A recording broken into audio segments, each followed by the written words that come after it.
होली भारत में दिवाली के बाद दूसरा सबसे खास और बड़ा फेस्टिवल है।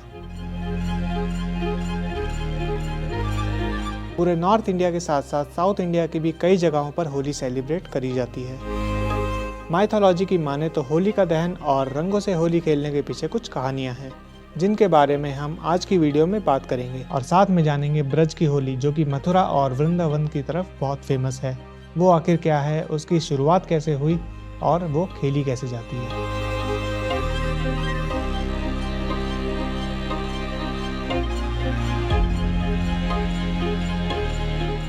तो चलिए आज की वीडियो शुरू करते हैं।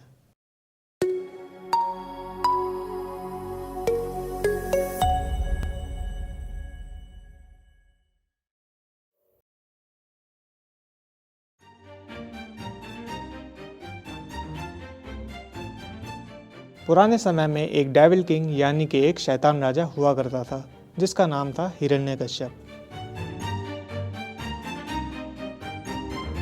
हिरण्यकश्यप का एक बेटा था जिसका नाम था प्रहलाद और उसकी एक बहन थी जिसका नाम था होलिका।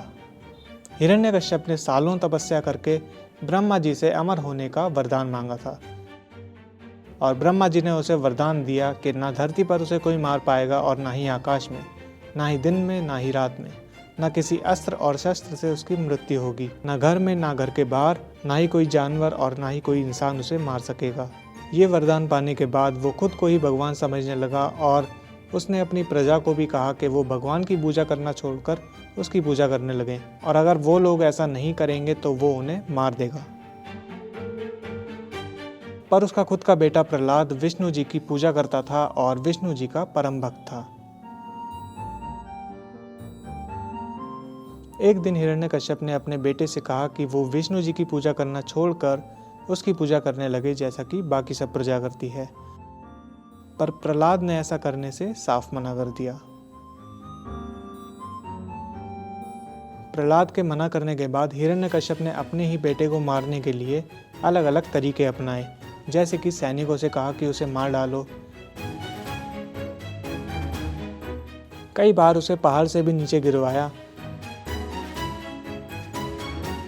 और कारावास में बंद करके उस पर एक बार सांप भी छोड़े गए थे, पर विष्णु जी की कृपा से प्रहलाद को कभी भी कुछ भी नहीं हुआ।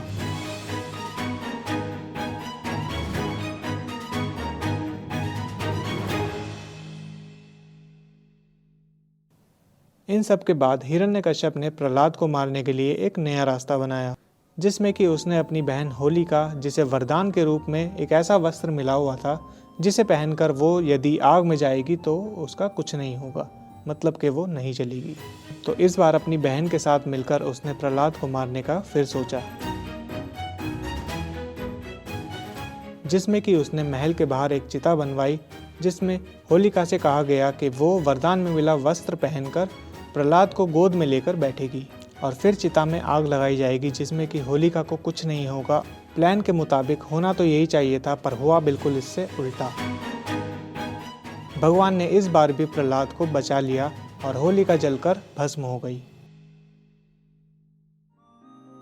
इसके बाद विष्णु जी ने नरसिम्हा भगवान का अवतार लेकर दिन और रात के बीच के समय घर और बाहर के बीच में अपने पैरों पर लेटाकर अपने नाखूनों से हिरण्यकश्यप का वध किया।